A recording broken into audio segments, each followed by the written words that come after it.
Alright, haunters, welcome to Mobile. It's Mardi Gras. It's early in the morning, as you can see, so everyone's just getting out here early so that they can enjoy the good location for their throws and their good time. It's just starting. Hopefully they'll have a good time. They got nothing on Halloween.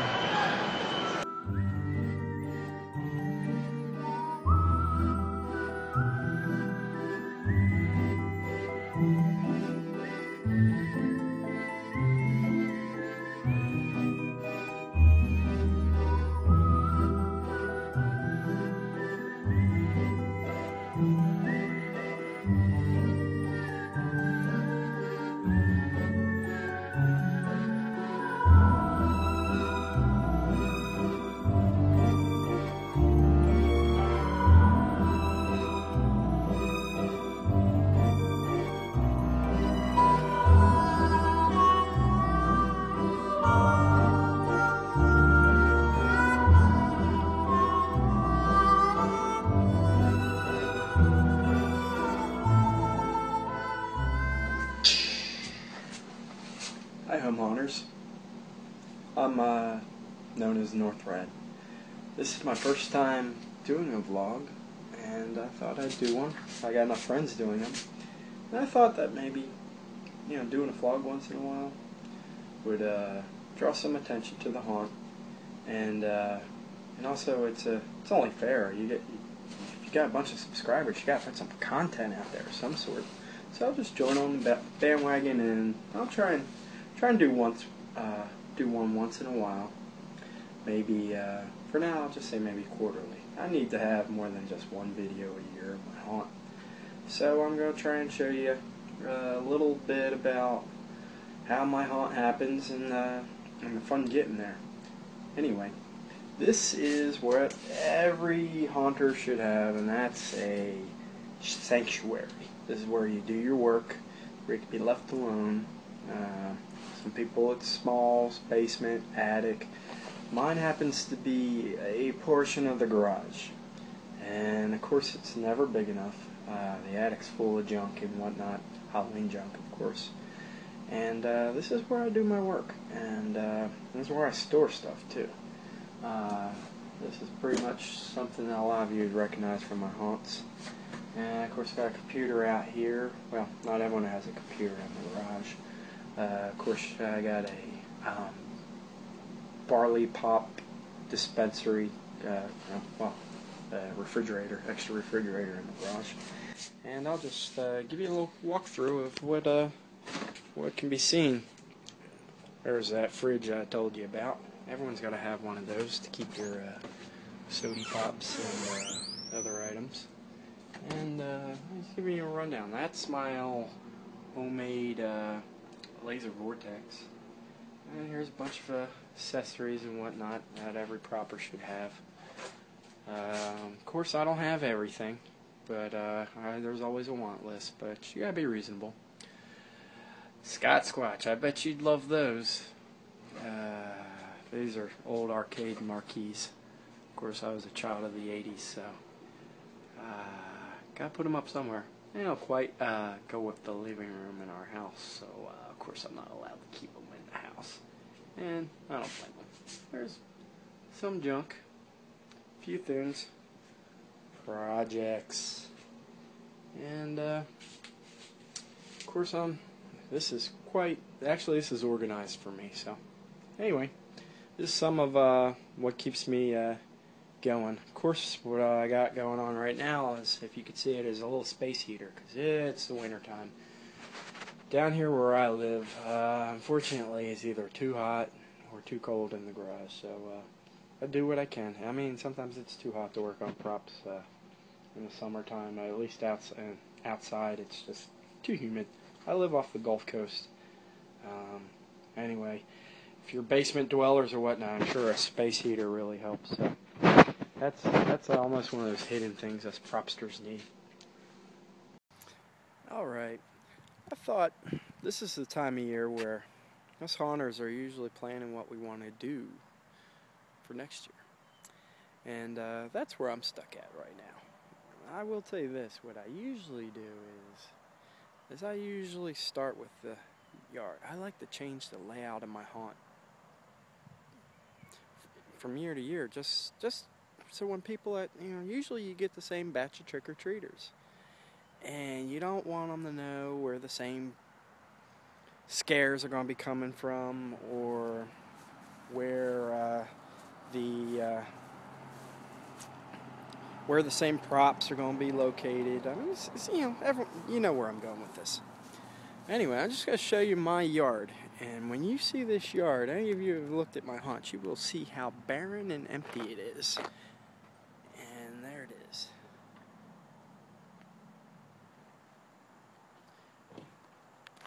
Now, if you see my haunts, you won't even be able to walk in this yard. Now, what I usually do, and what I really think helped a lot, is traditionally when people walk to your house for trick-or-treat, they usually walk up your walkway to your house. Some people have one that cuts through the middle of their yard. Some of them, they branch off of their driveway. In my case, mine branches off the driveway. And for the first couple of years, this is how they got to the house. They got their trick-or-treats. And then they walked out the same way. So the palette for scares was just along the side, on the outside of the yard. I decided, and it was one of the better things I've ever done with the haunt, and I decided to make a path right through the front of my yard. And rather than a straight line, that makes for, in my case, I got a small front yard, makes for a very short walk. So, first thing I do is I get a piece of paper and I try and find a way to make the path to the front door as long as possible. And I found by creating a zigzag in my yard was the way that worked best for my yard. Y'all should think about that. That's what I'll do, and I'll show you a picture of what I've done.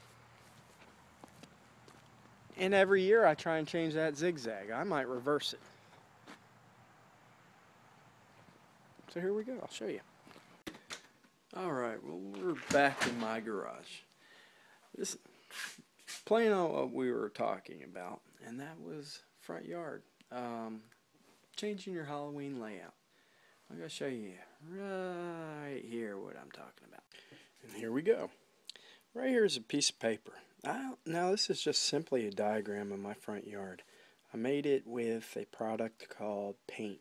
Now paint is included with every single Microsoft installation. So just about all of you except for the Apple folks, you got a copy of paint on your computer, even Windows 7. Anyway, I made a layout of the front of my yard, and this is a basic layout, whereas this is the front sidewalk, this is my driveway, this is the walkway to my front door, and that's the house, etc. And this is some of the trees and whatnot in my yard. It's really neat to at least make a plan like this with a product like Microsoft Paint, and go ahead and print out you a couple copies, and you can kind of just use it as a template with all your haunt ideas. Well, anyway, I'm going to show you what I did. Now, this is my first year haunting, and like I explained, this was my haunt fencing, and I had that laid out, and all the haunters, not haunters, the trick-or-treaters would come to the house this way. So all they did was see my haunt from that point of view, and it gave me a very limited haunt space to work with. But it did work out great because I was able to separate my haunt in two areas. Right here is my cemetery area, which they could all see. And then in the back half I had a different theme going on, and that was my pirate haunt. And that's my pirate ship mast and helm and treasure chest and whatnot. But anyway, and they could see that, and I separated the two, and it kept the elements kind of separate, which is good if you got multiple themes or you got a hodgepodge of ideas. It's really good to arrange your haunts so they're not always seeing both themes at once. It or a couple themes at once. It just keeps the illusion going, and it's just a better idea. Well, anyway, this was the problem I had. It was a very quick walk from the front of the house to the back, and they're missing a lot of the details. It was kind of a quick visit to my house, so I tried to change that in the years after. Here's another example. Now you can see a slight difference. This is Microsoft Paint. I really suggest you take advantage of it and do what I did. Like I said, make you a basic template so you can always write on it, scribble and change it, and always save a copy. But anyway, this was a haunt I did the next year. And what I did is I still had the fence line there, but I decided to make a walkway down the center of the yard. And what that also did was I had a theme here. This is my cemetery theme, and I had an Old West theme on this side. So when you were looking on one side, you didn't have one side ruining the story to the other side. Anyway, it changed things up. It split up my traffic, and it kept kids from walking into each other, and it gave me some more frontage and more space to work with for my haunt.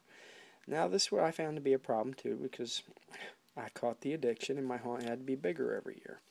Move on to the next year, and this is a layout plan that worked well for me. I still had my fencing of sorts, or my separation for the haunt going on, but this time when they came into the area, I would cause stop points, which would force them to change direction. And at the same time there's a change of direction, also cause a little bit of a delay where they could see the theme. And in this area I had my cemetery theme going on that year. And so when they came in, all they saw was the cemetery theme. And then I had them change direction, and they were coming into my Mayan theme. This was my Mayan area. And when they were looking this way, that's all they saw was Mayan. They could not see the cemetery. And this is a neat idea. And some of you have already thought of this, I'm sure. But if you can control your crowd and cause some delays, you can really change your themes, and you'll prevent that bleed over and that ruining the illusion of the haunt, or maybe that if you want to keep the idea going that they're in another time or place. Well, anyway, when they came to that stop, they had to walk this way. And I had some leftover pirate stuff on this side, and I tried to blend the themes a little bit, had a transition. Like my Mayans were, the pirates had been raiding the Mayan ruins, and that they had been cursed. Anyway, long story short, it worked out really well with the pathway. And I also talked about pine straw, or if I hadn't, I should mention it. I love buying bales and bales of pine straw. And they're only about $2 to $3 at your home improvement superstore. And I'll buy them the week of the haunt, and I'll spread that stuff out down the walkways. And what it does is it really saves the grass. I mean, you got a couple hundred Halloween trick-or-treaters coming through your yard will feel the impact of that. It'll look like you had a buffalo herd the next day, and it'll all be torn up. So the good thing about having pine straw out there is it kind of creates a pathway that your trick-or-treaters know. It helps them know what direction and where the walkway goes, because you got one type of more or less flooring they're following. Another, it cuts down on the wear and tear. And then, if the kids are touching stuff they're not supposed to and they catch on fire or something like that, it'll help them on their escape route when they're on fire. And that's good too, because safety is always important. Well, anyway, another thing is this.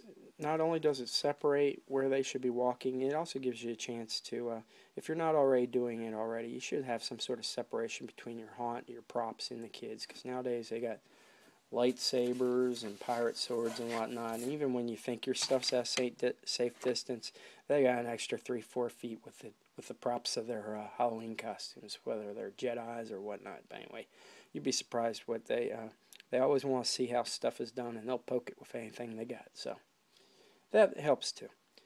Well, anyway, of course, safety is important. And another thing is this creates stop points and delays. Like I said, if you got a scare, it may have it stop them long enough, or give them a point of view where the scare can take place.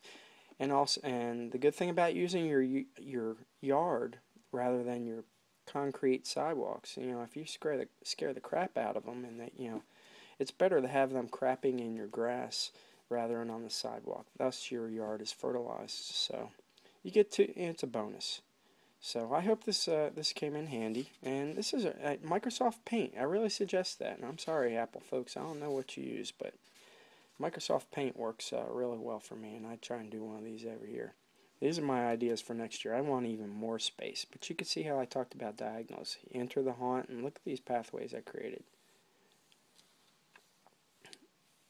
And then they can leave. It'll keep, and it's also nice to have a different exit, so that you don't have bottlenecks and whatnot, and they're not walking into each other. But it really slows down the time it takes for them to go through your yard, and they really take in some of the details. They don't miss any of the scares or the props and whatnot. So, anyway, this is something I'm juggling with for next year. We'll see. Hope you found this helpful. And anyway, Microsoft Paint, give it a shot. Well, hope you enjoyed my very exciting show on how to do something haunt related that's painfully obvious using technology such as paper and crayon. Join my next haunt special, and I'll show you how to hack a Bucky skull into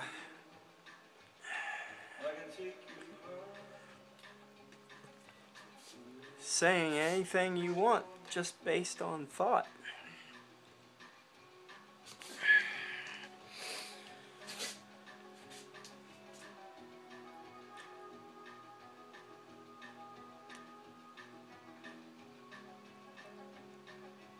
Hold on, something ain't working right.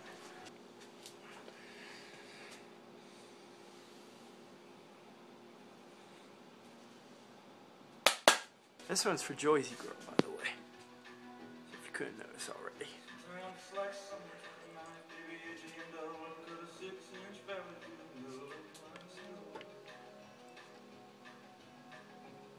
At night I wake up with the sheets soaking wet and a freight train running through the middle of my head.